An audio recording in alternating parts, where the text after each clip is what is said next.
අද දවසේ අපි පාර්ලිමේන්තු මන්ත්‍රී කණ්ඩායම විදියට ජාතික ජනබලවේගයේ මන්ත්‍රීවරුන් 115 දෙනෙකුගේ අස්සනින් යුතුව පොලිස්පති දේශබන්දු තෙන්නකෝන්ව ධූරයෙන් ඉවත් කිරීම සඳහා වන යෝජනාවක් බාර දුන්න කතානායකතුමාට විශේෂයෙන්ම නිලධාරීන් ඉවත් කිරීමේ කාර්යපටිපාටි පනත 2002 අංක 5 කියන පනතට අනුව නීතිපතිවරයාත් ඒ වගේම පොලිස්පතිවරයාත් ඉවත් කිරීම සඳහා වන ප්‍රතිපාදන සලස්වලා තිබෙනවා.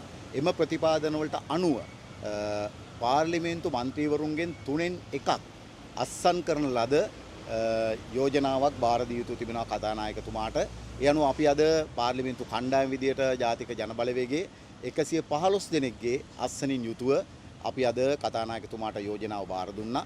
ඒ අනුව මෙම විශේෂයෙන්ම විසමාචාර හෝ දූෂණය සම්බන්ධ වැරදි, ඒ වගේම ධූරයේ බලතල බරපතල අන්දමින් අනිසි ලෙස යොදා ගැනීම, බරපතල ලෙස රාජකාරී පැහැර හැරීම සහ ධූරයේ කටයුතු කිරීමේදී දැඩි ලෙස පක්ෂග්‍රාහී වීම කියන කාරණා පදනම් කරගෙන තමයි අපි අද මේ යෝජනාව කතානායකතුමාට බාර දුන්නේ. ඉතින් මින් ඉදිරියට කතානායකතුමාගේ පැත්තෙන් ඊට අදාළව ක්‍රියාමාර්ග ගත යුතු තිබෙනවා. ඉතින් අපි විශ්වාස කරනවා ඔහුගේ පැත්තෙන් ඉතාමත් කඩිනමින් මීට අදාළ ක්‍රියාමාර්ග ගනිමින් මේ දූෂිත ඒ වගේම පසුගිය දවස්වල අධිකරණයේදීත් ඔහු සම්බන්ධයෙන් විවිධ චෝදනා මතු වුණා. පසුගිය කාලේ පුරාම දේශබන්දු තෙන්නකෝන් පිළිබඳව විවිධ සමාජයේ විවිධ විරෝධයන් මතු වුණා. ඒ වගේම රට තුල විවිධ ආందోලනයක් මතුවලා තිබෙනවා. ඔහු පොලිස්පති ධූරයට නොගැලපෙන ලෙස පසුගිය කාලයක් පුරා කටයුතු කරලා තිබෙනවා.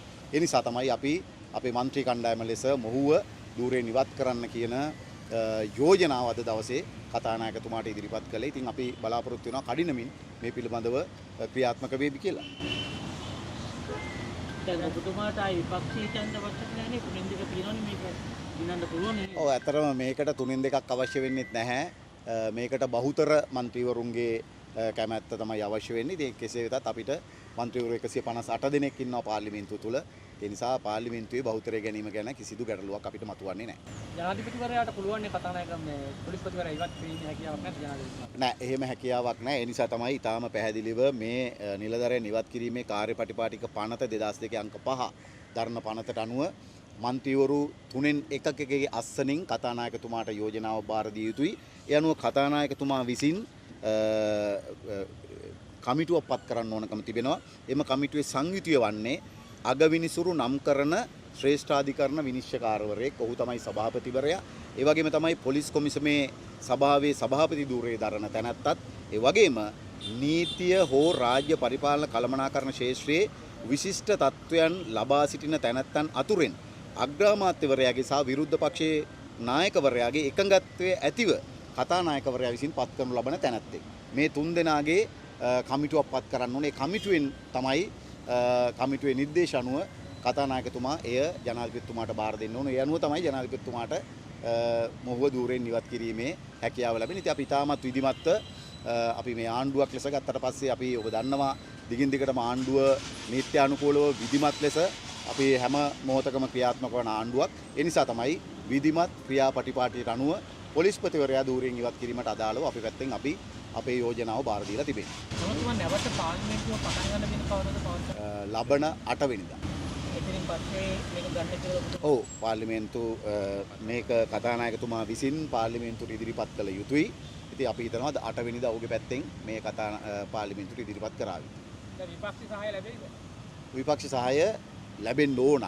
මොකද විපක්ෂය කියලා කියන්නේ ඔවුන් හැමදාම කියන වගේ ඔවුනුත් නීතිගරුක නීතිය හරියට ක්‍රියාත්මක වෙන්න ඕන කියන මතය තමයි ඔවුන් දිගින් දිගටම දක්වමින් තිබෙන්නේ.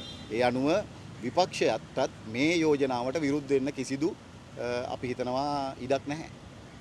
අද දින අප ජාතික ජනබලවේගයේ පාර්ලිමේන්තු කණ්ඩායම ලෙස 115 දෙනෙක්ගේ ආසනයක යුක්තව අපි කතානායකවරයාට යෝජනාවක් බාර දුන්නා. ඔබ දන්නවා අපේ රටේ පොලිස්පතිවරයෙක් පිළිබඳ සාකච්ඡාවක් වැඩිම ප්‍රමාණයක් ආවනම් ඒ දේශබන්දු සම්බන්ධයෙන්. ඉතින් ඒක නිසා අප දන්නවා මීට පෙරත් විශේෂම ජාතික ජනබලවේගයේ ආණ්ඩුව බලයට පත් වෙන පෙරත් විශේෂම දේශබන්දු පිළිබඳ, ඔහුගේ පොලිස් පත් කිරීම පිළිබඳ, ඔහුගේ මැදිහත් වීම පිළිබඳ, ඔහුගේ නීත්‍යානුකූල නොවන මැදිහත් වීම පිළිබඳ අප මීට පෙරත් මේ සමාජයත් එක්ක යම් කරුණු දැක්වීම් ප්‍රමාණයක් කරා. සහ නඩු මාර්ග පවා අපි ශ්‍රේෂ්ඨාධිකරණයේ ඇතුලේ යොමු කරා. ඉතින් ඒක නිසා දැන් මේ මොහොතේ බලයටපත් වෙලා තියෙන ජනතාවාදී රජයක්.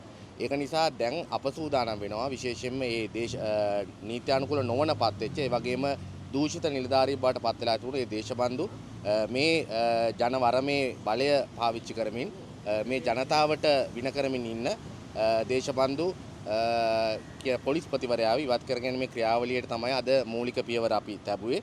ඉතින් විශේෂයෙන්ම අපි දන්නවා අද අපි මේ යෝජනා බාර දුන්නට පස්සේ විශේෂයෙන්ම කතානායකතුමා මැදිහත් වීමෙන් ත්‍රිපුද්ගල කමිටුවක් පත් කරයි කියලා අපි බලාපොරොත්තු වෙනවා. කතානායකතුමාත් එක්ක අපි සාකච්ඡා කරද්දී ඔහුගේ පැත්තෙන් ඉතාමත් ඉක්මනට මේ ක්‍රියාමාර්ග ටික තෝරනවා කියලා කිව්වා. මොකද විශේෂයෙන් මෙතන අපිට අවධානය කරන්න ඕනකම තියෙන දේ තමයි විශේෂයෙන් මේ ජනවරම ඇතුලේ පාර්ලිමේන්තු මන්ත්‍රීවරුන්ට තියෙන බලයක් තමයි විශේෂයෙන්ම මේ ප්‍රධාන නිලතල ඉවත් කර ගැනීමේදී පාර්ලිමේන්තු මන්ත්‍රීවරුන්ගේ 3න් 1ක අස්තනකින් ඉදිරිපත් කරාට පස්සේ කතානායකට ඉල්ලීමක් කරාට පස්සේ ඒ පිළිබඳ ක්‍රියාත්මක වෙන්න පුළුවන්කම තියෙනවා. එතකොට මේකෙදි විශේෂයෙන්ම මූලික කරුණු 4ක් අපිට සැලකිලිමත් වෙන්න පුළුවන්කම තියෙනවා. එකක් තමයි මේ ඉදිරිපත් කරන පුද්ගලයාට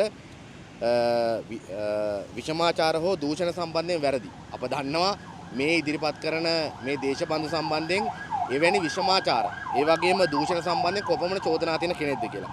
ඒ වගේම ධූරයේ බලය බරපතල අන්දමින් අනිසි ලෙස යොදා ගැනීම.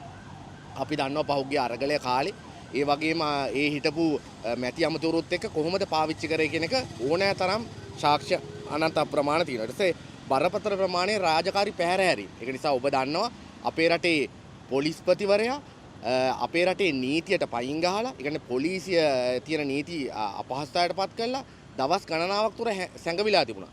නීති අවභාවිතා කරමින් මැදිහත් වුණා. ඒක නිසා වෙනත් කරුණු තව ඕනකමක් නැහැ. ඒ වගේම ඔබ දන්නවා පොලිස්පතිවරයා සිටින ගේ පරීක්ෂා කරාට පස්සේ ඉස්කාගාර 5ක බඩු තිබුණා මේ ගේ ඇතුලේ. ඉතින් ඒක නිසා ඒක ඇතුලේම ඔහුගේ දූෂිතකම ඉතාමත් මැනීම් පැහැදිලි වෙනවා. ඒ වගේම ධූරයේ කටයුතු කිරීමේදී දැඩි ලෙස පක්ෂාග්‍රාහී වීම. ඉතින් නිසා මේ කරුණු 4 ගත්තොත් තවත් ඕන තරම් කරුණු තියෙනවා. මේක ඕනාවටත් වඩා කරුණු තියෙනවා. ඉතින් ඒක නිසා අපි හිතනවා විශේෂයෙන්ම මේ ජනවරමට අනුව අප හිතනවා අනිවාර්යයෙන්ම මෙවැනි දූෂිත නිලධාරීන් තවත් මේ ක්‍රියාවලිය ඇතුලේ පවත්වාගෙන යතු නැහැ කියලා. ඒක නිසා මේ ජනවරමට අනුව අප බලාපොරොත්තු වෙනවා කතානායකතුමා ඉතාමත් ඉක්මනින් මේ බලතල පාවිච්චි කරමින් අදාළ කරන ක්‍රියාමාර්ග තෝරයි කියලා.